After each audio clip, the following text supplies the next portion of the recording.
Now welcome to another edition of News from Naboo with the worst lightning takes. And let's get right to the news. We're going to start with some Adam Driver news. Go figure. You know that guy? He was in Star Wars. Never heard of him. Yeah. Well, he kind of reflected on joining Star Wars. It has been like 2 years since he spoke publicly about Star Wars. Didn't he say something not long ago, or am I crazy? You're crazy. Okay. He doesn't really talk about Star Wars. He I wonder why. No, it's also he doesn't like doing press tours for his movies. Like, is he one of those that doesn't like watching his own movies too? I know some people are like that. They don't like watching themselves in movies. It's kind of like hearing your own voice and stuff. Sometimes like hearing and seeing yourself and things is tricky. Well, he did have a chat with CNN, and they asked him, like, hey, about your decision to join the Star Wars franchise 10 years ago. Yes, it's been that long. It has been, yeah. Yeah. It's about when they started making The Force Awakens. It's kind of crazy because I remember like just scrounging for any news about it. Like when shortly after it got announced, I'm like any little piece of information, I was just anything on the edge of my seat about every little nugget of news, all the cast. It's crazy. That if was 10 years that. ago. 10 years ago, I was so excited.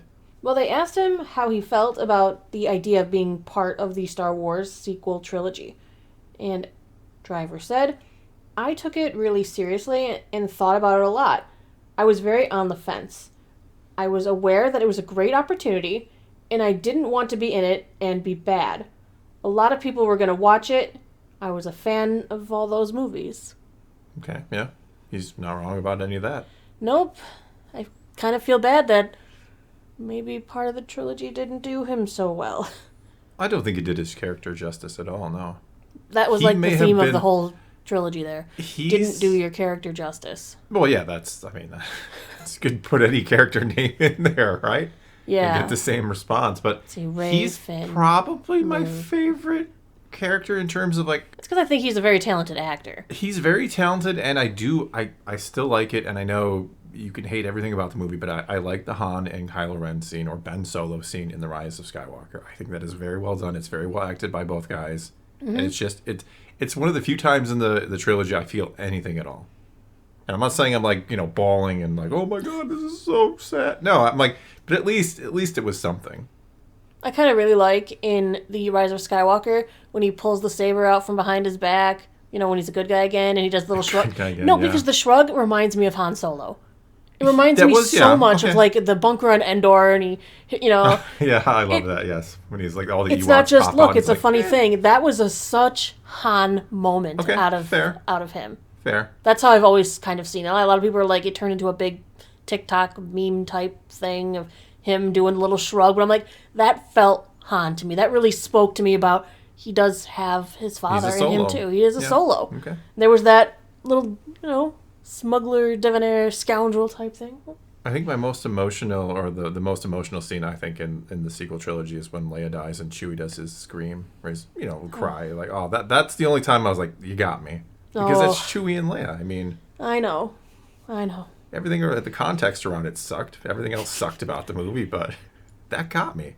Well, speaking kind of about some of the more emotional scenes within that trilogy, the scene where Kylo Ren kills Han Solo. Adam Driver was kind of asked about it. What it was like. Here's this, it's a big you're scene. Killing and perhaps like one of the top 3 or 4 most iconic characters in the franchise, yeah. Yeah. He responded, yeah, somebody reminds me about having killed Harrison Ford every day. Well, it used to be more frequently. Now it's more like once a month. Go figure. I remember shooting that day, and it didn't feel like that at all. Obviously. John Williams wasn't playing in the background, and it was very emotional, actually, shooting it with Harrison. Harrison was so generous and contemplative. To me, that was a great moment on set, even though it was his death. Williams' score was good there. It's one of the high points of the sequel trilogy soundtrack for me. Mm-hmm. I don't know. Yeah, I don't know that it was like overly emotional because I knew it was coming. It was very telegraphed for one, and we all knew Harrison Ford signed up for like one film. I know he came back to do the third, and I do like that part, as I said. But the expressions on his face, he nailed that. His swan song was done very well. I thought that was done well. A lot of the father-son between Han and Ben, or Kylo, whatever you want to call him, that lands. I wish we could have gotten more moments with the two of them on screen together, or even more moments with him and Carrie Fisher. Oh, yeah.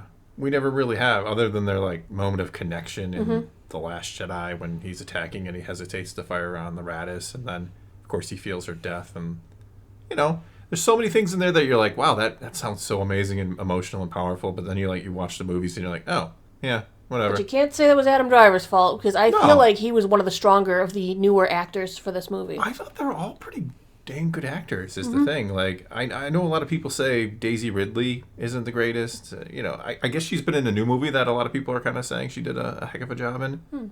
I think Oscar Isaac's been in other things that he's really good in. Yeah. I think John Boyega's good in other things. So, I don't know. You just didn't get the best performances out of them because the characters fell flat, right? Right, well, and some of them have progressed since Star Wars. Sure. Whereas Adam Driver, I think, already had a pretty elaborate career going on Sort of. before Star Wars. Yeah, I think he was probably the most well-known of those new characters or new actors. I believe he was. Yeah.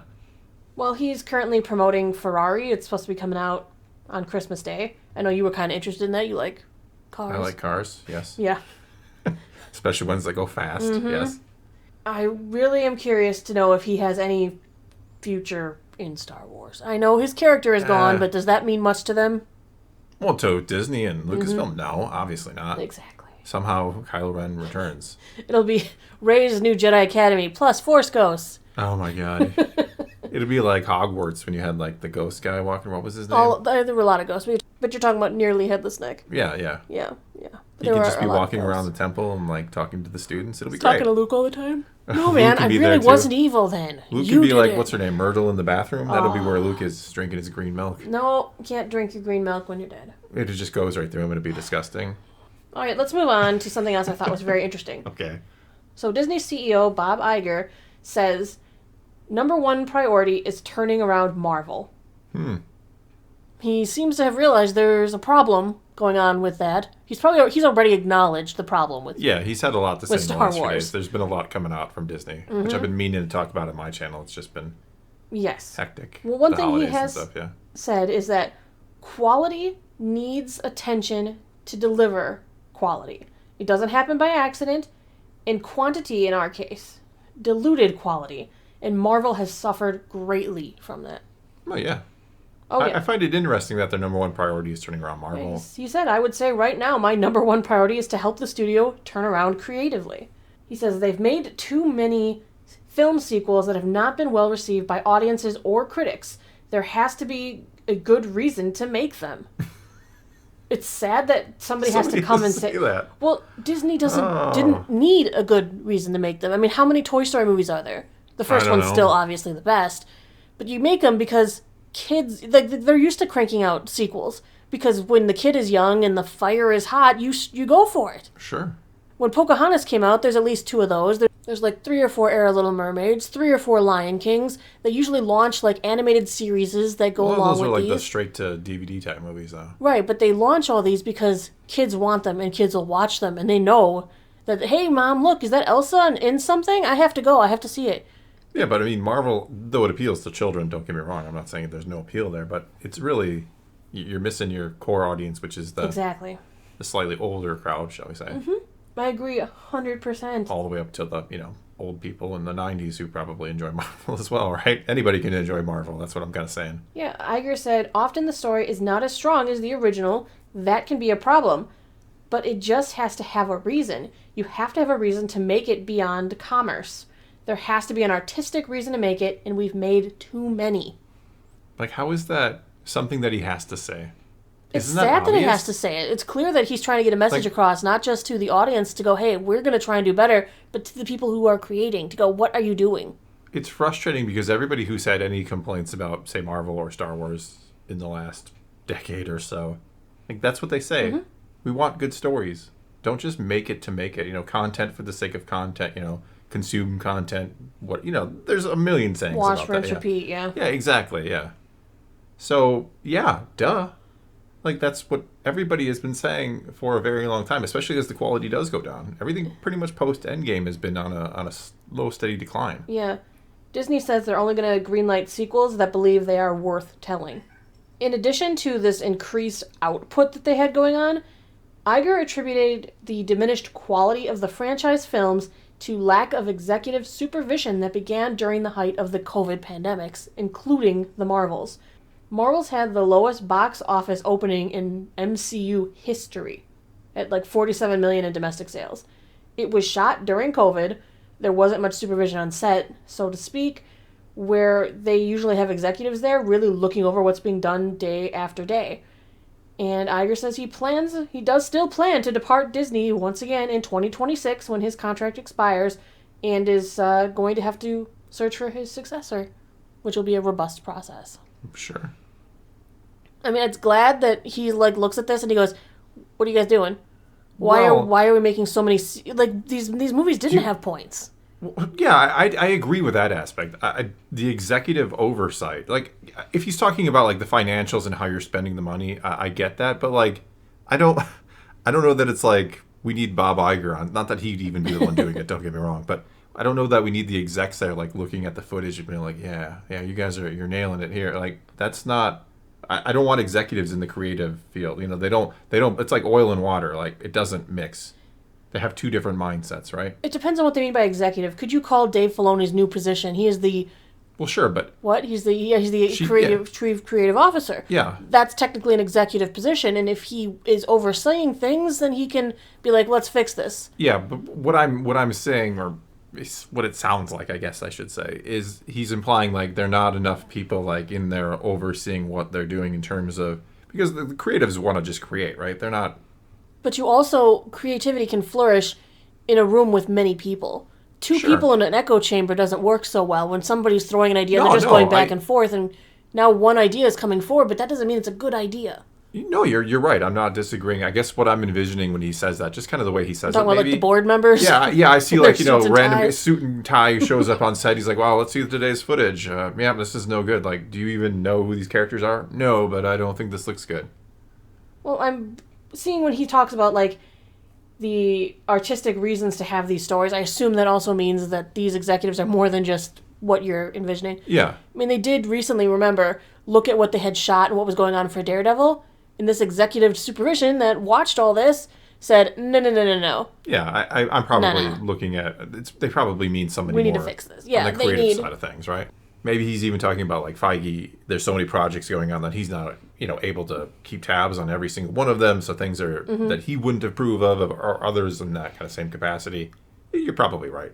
I just, for whatever reason, see, like, the board heading down to the studio to see what they're doing. I'm happy they're acknowledging that Marvel has a problem. Yeah, about time.